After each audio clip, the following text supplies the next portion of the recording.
warahmatullahi wabarakatuh. Ketemu lagi di channel Melva Etika, yaitu channel pembahasan materi TIK kelas 8, yang mana pada minggu lalu kita telah membahas mengenai jaringan kabel dan nirkabel, yaitu tentang jaringan kabel dan nirkabel serta jenis atau pembagiannya. Nah, pada video kali ini yang akan kita bahas adalah mengenai teknologi wireless, perbandingan jaringan kabel dan nirkabel, serta proteksi data. Oleh karena itu, mari simak video pembahasannya berikut ini.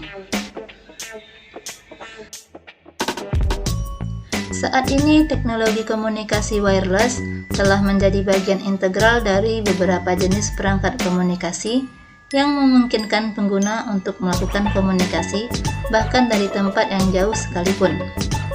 Berikut ini jaringan wireless yang populer saat ini digunakan adalah yang pertama Bluetooth, Wi-Fi, dan WiMAX. Yang pertama adalah Bluetooth.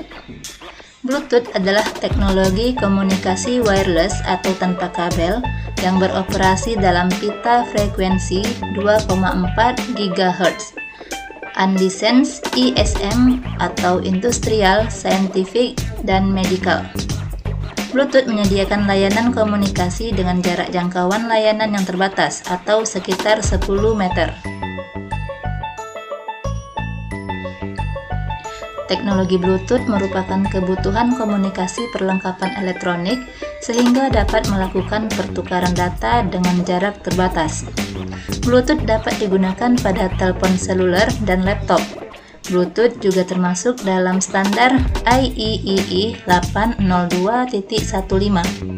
Standar ini adalah standar dari IEEE yang digunakan untuk peralatan dengan konsumsi daya yang sangat rendah.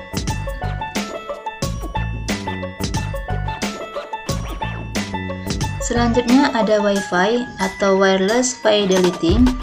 Wi-Fi yaitu sekumpulan standar yang digunakan untuk jaringan lokal nirkabel yang didasari pada spesifikasi IEEE 802.11, yaitu standar dari teknologi jaringan tanpa kabel yang bekerja pada frekuensi 2,45 GHz.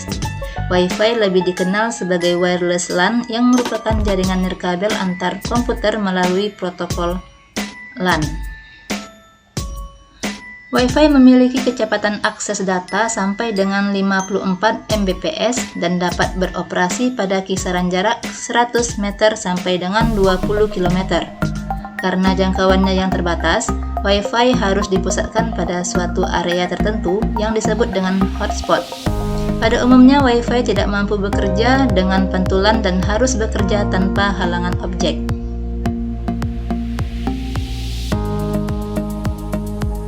Wi-Fi adalah bentuk komunikasi wireless berdaya rendah yang digunakan oleh banyak perangkat elektronik seperti laptop, sistem, ponsel pintar, dan lain-lain.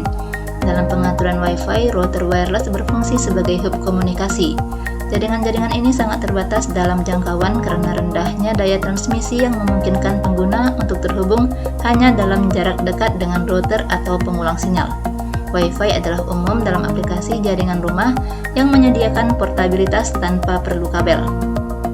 Jaringan Wi-Fi perlu diamankan dengan kata sandi untuk tujuan keamanan agar tidak diakses oleh orang lain. Selanjutnya ada WiMAX. WiMAX adalah teknologi akses nirkabel pita lebar atau Broadband Wireless Access atau BWA yang memiliki kecepatan akses tinggi dengan jangkauan yang lebih luas. WiMAX merupakan bagian dari anggota teknologi 4G atau generasi keempat dari sistem transmisi data dan wireless. Pengguna membutuhkan modem WiMAX khusus untuk dapat mengakses jaringan WiMAX dan juga dirancang untuk mengirimkan data pada kecepatan tinggi melalui jarak yang relatif jauh. WiMAX dapat beroperasi pada kisaran jarak 50 km dan memiliki kemampuan untuk melewati aneka penghalang seperti gedung atau pohon. Hal ini membuat WiMAX memiliki kehandalan yang lebih baik dibandingkan dengan Wi-Fi. Selanjutnya adalah perbandingan jaringan kabel dan nirkabel. Setiap jaringan memiliki kelebihan dan kekurangan yang ditawarkan kepada pengguna. Dan berikut merupakan perbandingan antara jaringan kabel dan jaringan nirkabel.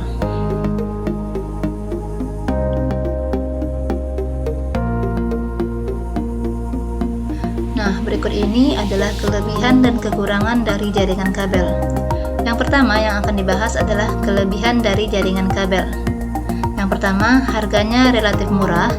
Yang kedua, tingkat keamanan relatif tinggi.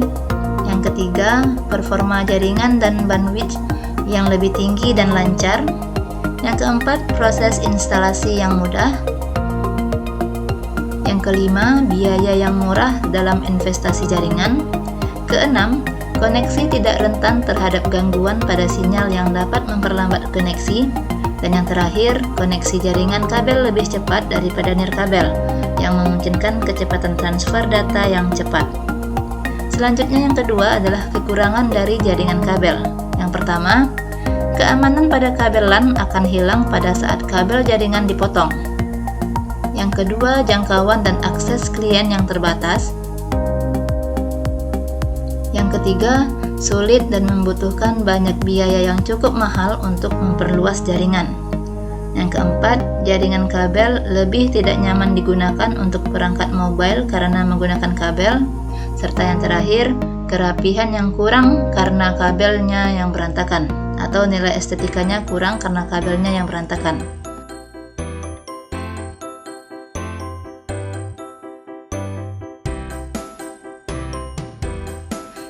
Yang selanjutnya adalah kelebihan dan kekurangan dari jaringan nirkabel.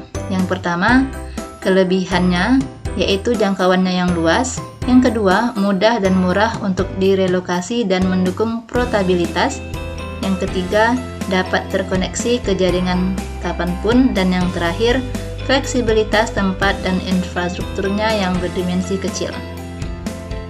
Selanjutnya adalah kekurangan dari jaringan nirkabel. Yang pertama, alatnya cukup mahal.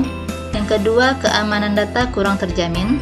Yang ketiga, intermittence atau sinyalnya yang putus-putus. Dan yang terakhir, intervensi gelombang sehingga dapat mengganggu jaringan yang lainnya. Nah, itulah penjelasan dari kelebihan dan kekurangan baik dari jaringan kabel maupun jaringan nirkabel itu sendiri. Selanjutnya kita masuk kepada proteksi data. Tindakan pencurian data sering terjadi pada aplikasi maupun jaringan atau network komunikasi, khususnya data berupa teks. Penyebab utama terjadi tindakan pencurian data adalah belum adanya prosedur pengamanan. Terdapat beberapa prosedur pengamanan. Salah satu teknik yang sering digunakan untuk keamanan data yaitu penyandian atau enkripsi data.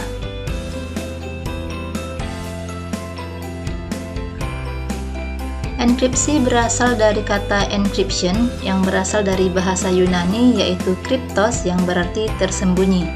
Penyandian atau enkripsi data merupakan proses pengubahan informasi data agar data tidak terbaca.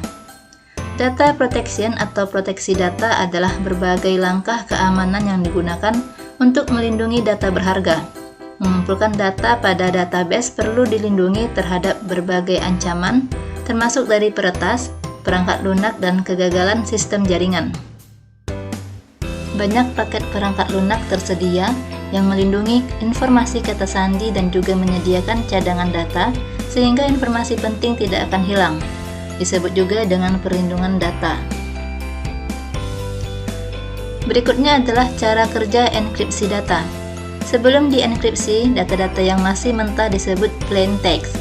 Data tersebut dienkripsi menggunakan algoritma enkripsi serta kunci enkripsi.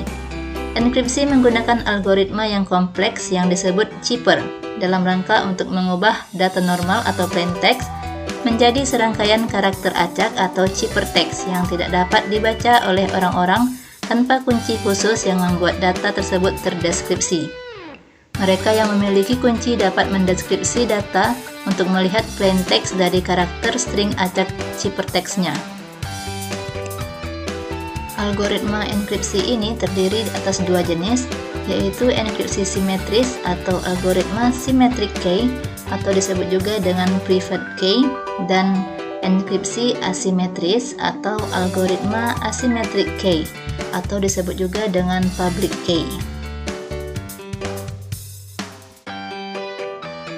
Keduanya mempunyai fungsi yang sama, yaitu memungkinkan pengguna untuk mengenkripsi data untuk menyembunyikannya dari orang lain, dan kemudian mendeskripsi data tersebut dalam rangka untuk mengakses plain text asli. Namun kedua jenis ini berbeda dalam cara menangani langkah antara enkripsi dan deskripsi.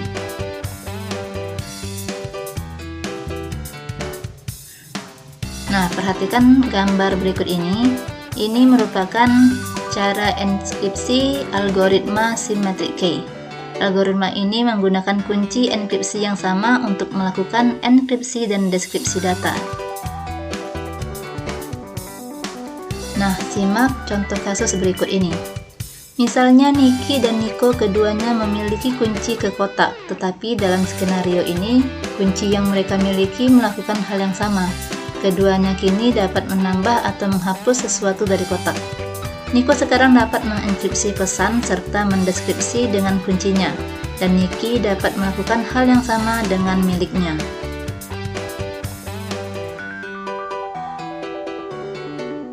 Nah, yang kedua, perhatikan gambar dari enkripsi algoritma asymmetric key. Algoritma ini menggunakan kunci enkripsi yang berbeda untuk melakukan enkripsi dan deskripsi data.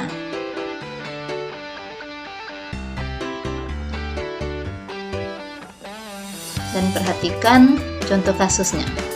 Misalnya jika Niko dan Niki keduanya memiliki kunci untuk sebuah kotak, dengan Niko memiliki public key dan Niki memiliki private key yang cocok. Niko bisa menggunakan kunci untuk membuka kotak dan meletakkan segala sesuatu ke dalamnya. Tapi dia tidak akan mampu untuk melihat barang-barang yang sudah ada di sana. Juga tidak akan dapat mengambil apa-apa. Niki di sisi lain bisa membuka kotak dan melihat semua item di dalam, maupun menghapusnya saat ia melihat kecocokan dengan menggunakan matching private key atau pencocokan. Namun, Niki tidak bisa menambahkan sesuatu ke kotak tanpa memiliki kunci publik tambahan. Nah, demikianlah pembahasan dari video kali ini. Semoga apa yang disampaikan dapat dimengerti dan dapat dipahami dengan baik. Oke, sampai jumpa di video pembahasan kita selanjutnya, dan saya akhiri. Wassalamualaikum warahmatullahi wabarakatuh.